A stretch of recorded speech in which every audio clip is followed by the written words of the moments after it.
லவ்தேத்து இயேசுஸ் கிறிஸ்துஸ். இயேசு கிறிஸ்துவுக்கு புகழ். தமிழ் கூறும் நல்லுலகில் வாழும் அனைத்து அன்புள்ளங்களுக்கும் வத்திக்கான் வானொலியின் வணக்கம். இறைவன் உங்கள் உள்ளத்தையும் இல்லத்தையும் தன் அன்பாலும் அருளாலும் அமைதியாலும் இன்றும் என்றும் நிரப்புவாராக.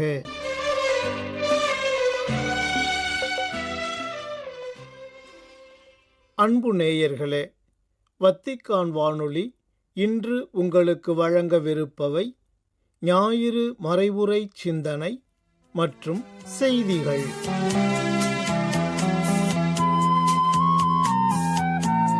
தவக்காலம் 3ஆம் ஞாயிறு. வேற்றுமைகளை வேறறுப்போம். எத்துணை நன்று எத்துணை நன்று, அத்தனை பேரும் ஒன்றி வாழ்வது. எத்துணை நன்று எத்துணை நன்று, அத்தனை பேரும் ஒன்றி வாழ்வது. எத்துணை நன்று எத்துணை நன்று. அன்பர்களே, தவக்காலத்தின் 3ஆம் ஞாயிறை இன்று நாம் சிறப்பிக்கின்றோம். இன்றைய வாசகங்கள் 2 கருத்துக்களை மையப்படுத்துகின்றன. முதலாவதாக, முதல் வாசகமும் 3ஆம் வாசகமும் கடவுளே நிலைவாழ்வு அளிக்கும் நீரூற்று என்று எடுத்து காட்டுகின்றன. மிகவும் கொடுமையான அடிமைத்தலையில் சிக்கித் தவித்த இஸ்ரேல் மக்களை இரக்கமுள்ள இறைத்தந்தை பாலும் தேனும் பொழியும் கானான் நாட்டிற்கு நடத்திச் செல்கின்றார். ஆனால் நன்றி மறந்து அவரை சோதிக்கும் விதமாக மோசேயை கடிந்து கொள்கின்றனர். எந்த அளவுக்கு என்றால், தன் மீது இந்த மக்கள் கல்லறிவார்களோ என்று மோசேயே பயம் கொள்ளும் அளவிற்கு அவர்களின் நன்றி மறந்த நடவடிக்கைகள் இருந்தன என்பதை பார்க்கின்றோம்.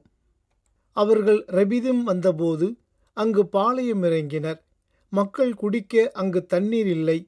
இதனால் மக்கள் மோசேயிடம் வாதாடி, குடிக்க எங்களுக்கு தண்ணீர் கொடும் என்று கேட்டனர்.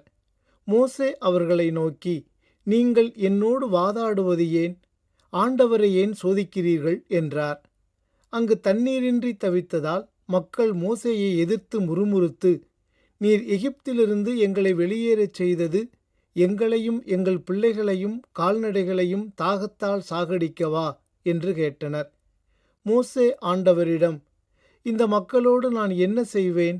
இன்னும் கொஞ்சம் போனால் என்மேல் கல்லறிவார்களே என்று கதறினார் என்று இன்றைய முதல் வாசகம் பதிவு செய்கின்றது. இதன் பிறகு இறைத்தந்தை அவர்களுக்கு பாறையை பிளந்து தண்ணீர் கொடுக்கின்றார்.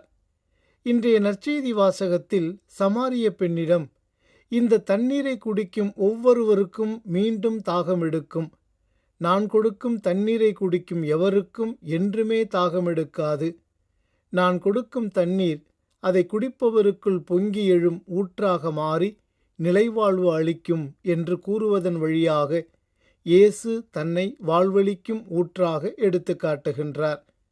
இரண்டாவது கருத்தாக நாம் காண்பது, இயேசு வேற்றுமைகளை வேறறுத்து சமத்துவ சமுதாயம் பேண விரும்புகின்றார் என்பதே.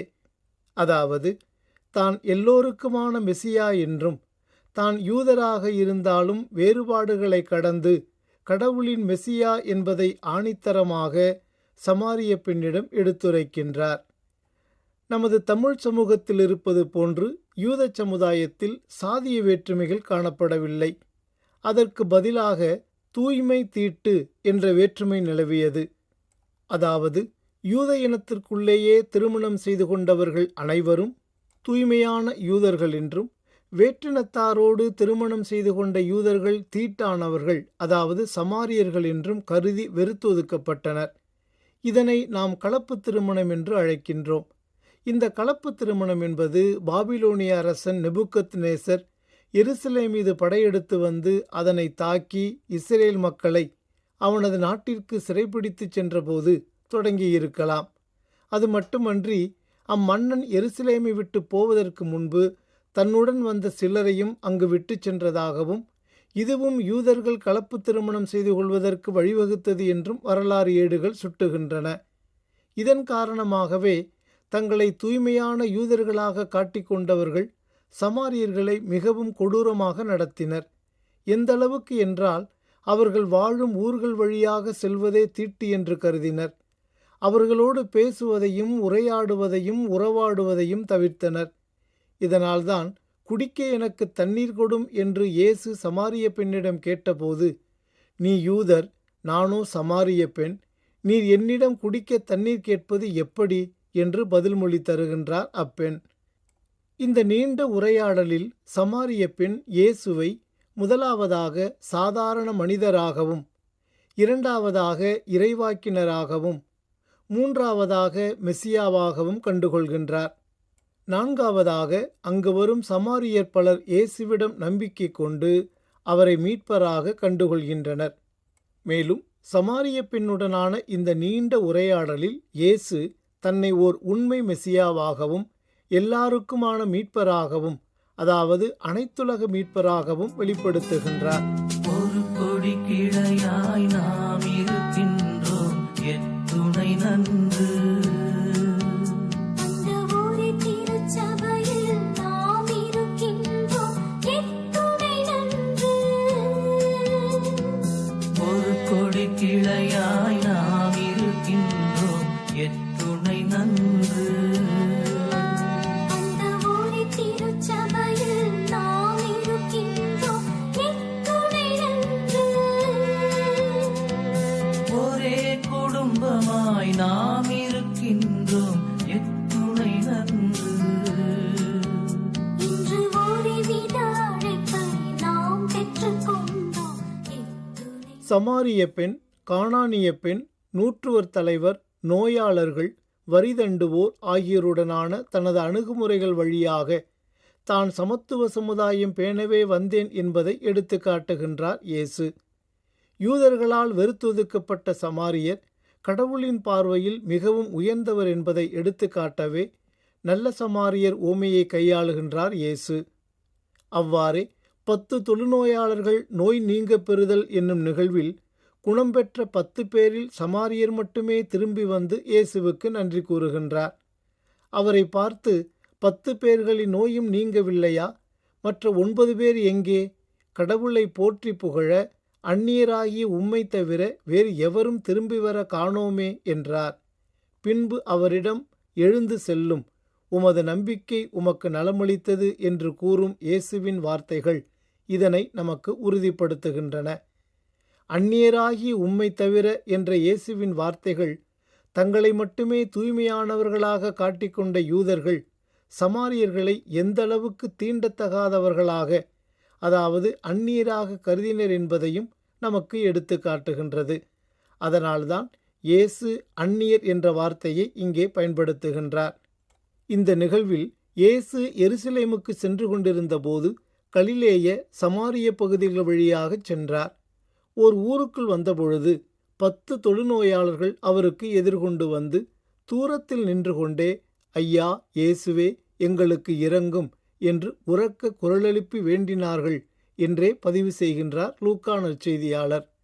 அப்படியென்றால் தொழுநோய் பீடித்த பிறகு யூதர் என்றும் சமாரியர் என்றும் பேதமில்லாமல் அந்த 10 பேரும் ஒன்றாகத்தான் இருந்திருக்கிறார்கள் என்பது தெளிவாகின்றது. மனிதர் வாழும்போது ஏற்படும் பேதங்கள் நோய் நொடிகளின் போதும் இயற்கை பேரழிவுகளின் போதும் இருப்பதில்லை என்பதை வரலாறும் பதிவு செய்கிறது. இதனை குறித்து சிந்திக்கும்போது சில ஆண்டுகளுக்கு முன்பு துருக்கி மற்றும் சிரியாவில் நிலநடுக்கங்கள் ஏற்படுத்திய பெரும் பாதிப்புகளும் பாடங்களும் நமது நினைவுக்கு வருகின்றன. அந்நேரத்தில் அது குறித்து காணொளி பதிவு ஒன்று இணையத்தில் உலாவிக் கொண்டிருந்தது. ஏற்கனவே துருக்கியும் சிரியாவும் போராலும் பிரிவினையாலும் சிதிலமடைந்துள்ள நிலையில் இந்த நிலநடுக்கங்களில் இறந்தவர்கள் அனைவரும் ஒரு சேர புதைக்கப்பட்டனர் என்பதுதான். அதுவும் இறந்தவர்களின் உடல்கள் தன்னார்வ பணியாளர்களால் சவக்குழியில் தூக்கி வீசப்படும் காட்சி நம்மை விரக்தியின் விளிம்பிற்கு தள்ளியது. இவ்வளவுதானா நம் மனித வாழ்க்கை?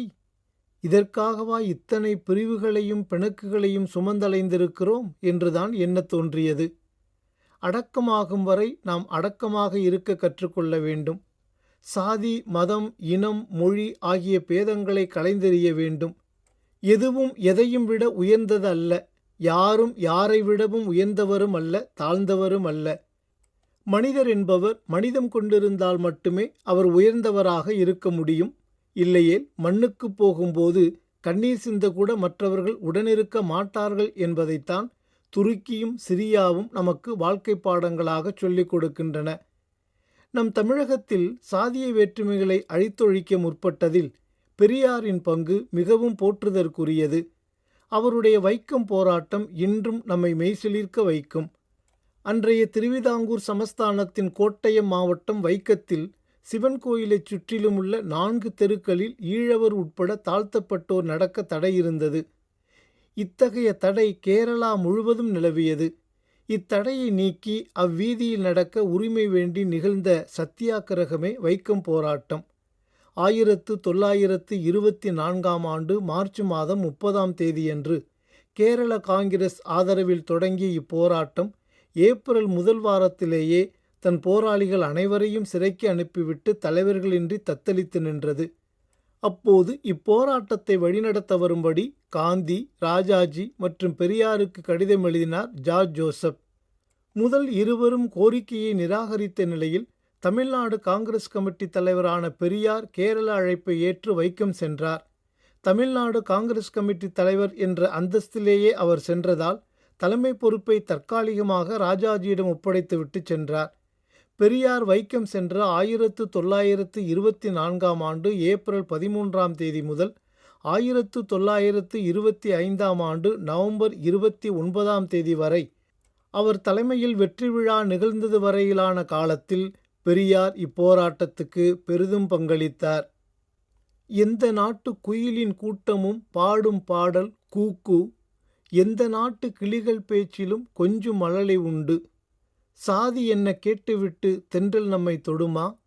தேசம் எது பார்த்துவிட்டு மண்ணில் மழை வருமா? உன்னோடு நானும் எல்லோரும் ஓர் சொந்தம் அன்புள்ள உள்ளத்திலே என்று கவிஞர் பழனி பாரதி எழுதுகின்றார். நாம் அனைவரும் ஒரே இறைத்தந்தையின் பிள்ளைகள். அவர் எல்லாருக்கும் சொந்தமானவர். அவரது பார்வையில் யாரும் உயர்ந்தவர் தாழ்ந்தவர் கிடையாது. அவர் எல்லாரையும் மீட்பதற்காக தம் அன்பு மகனை அனுப்பியவர். ஆகவே அன்பு நிறைந்தவர்களே, இவ்வுலக வாழ்வு நிரந்தரமில்லை. வான்வீடுதான் நமக்கு என்றும் நிரந்தரம்.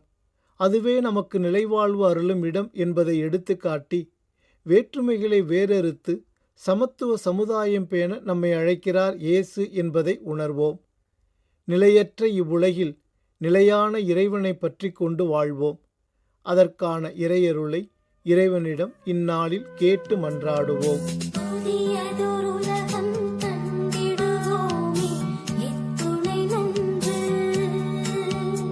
அதில் புதியதொரு வாழ்வை அடைந்திடுவோமே, எத்துணை நன்று.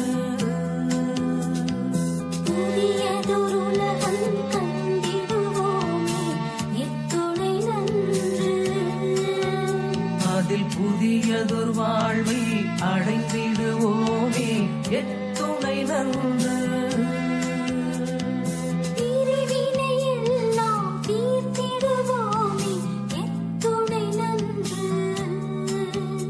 இன்று இறைவனில் ஒன்றாய் இணைந்திடுவோமே, எத்துணை நன்று. எத்துணை நன்று, எத்துணை நன்று. அத்தனை பேரும் ஒன்றி வாழ்வது எத்துணை நன்று. வேற்றுமைகளை வேறறுப்போம் என்ற தலைப்பில் இன்றைய ஞாயிறு சிந்தனையை உங்களுக்கு வழங்கியது வத்திக்கான் வானொலி.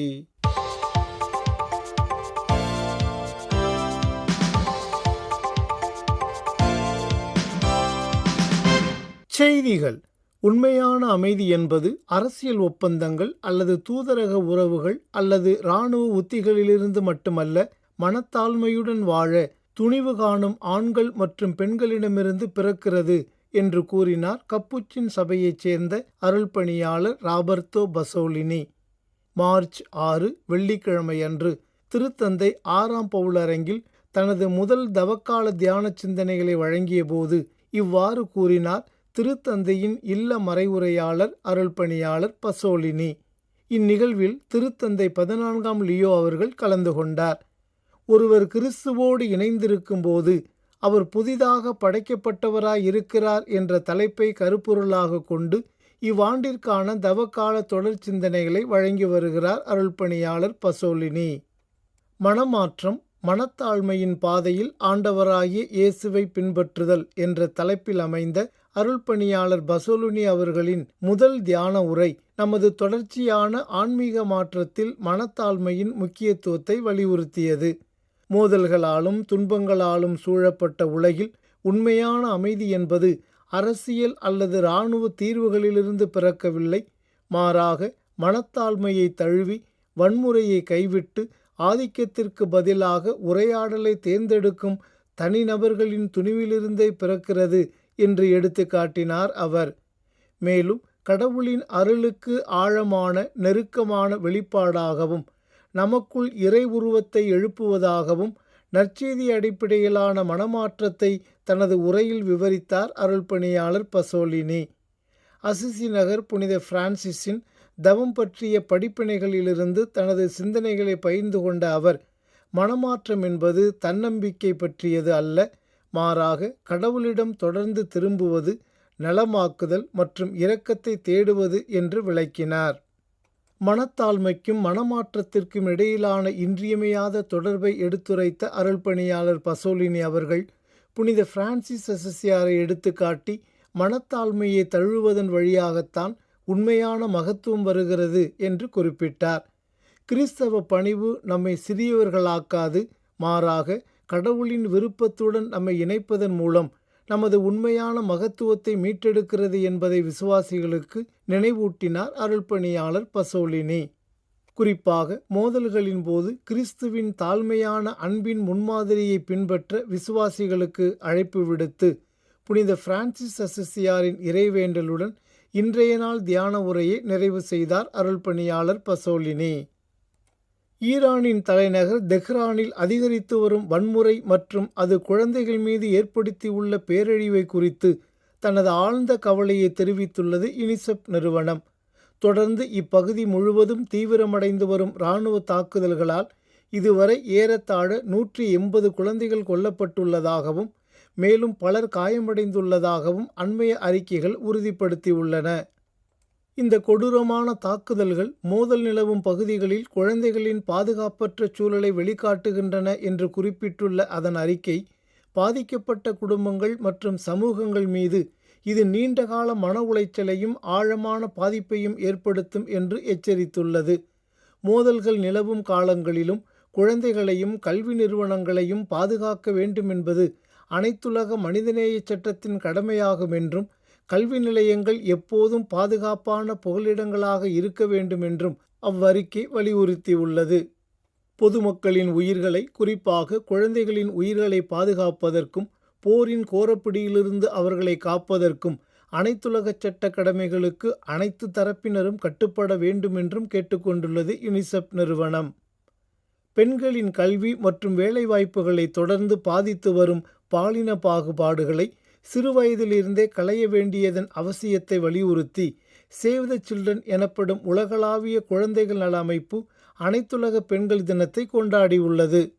ஆண்களை விட பெண்கள் கல்வியில் சிறப்பாக செயல்பட்ட போதிலும் வேலைவாய்ப்பில் அவர்கள் பெரும் தடைகளை எதிர்கொள்கின்றனர் என்றும், குறிப்பாக ஆண்களுக்கும் பெண்களுக்குமான பாலின ஊதிய இடைவெளி இன்றும் ஒரு தொடர் சவாலாகவே உள்ளது என்றும் அவ்வமைப்பு கவலை தெரிவித்துள்ளது. 25 முதல் 34 வயதுக்கு உட்பட்ட பெண்களில் ஏறக்குறைய 40 விழுக்காட்டினர் பல்கலைக்கழக பட்டங்களை பெற்றிருந்தாலும் அவர்கள் அதிக வேலையின்மை விகிதத்தை எதிர்கொள்கின்றனர் என்றும் கவலை தெரிவித்துள்ளது. இத்துடன் வத்திக்கான் வானொலியின் தமிழ் ஒலிபரப்பு நிறைவு பெறுகின்றது. வணக்கம்.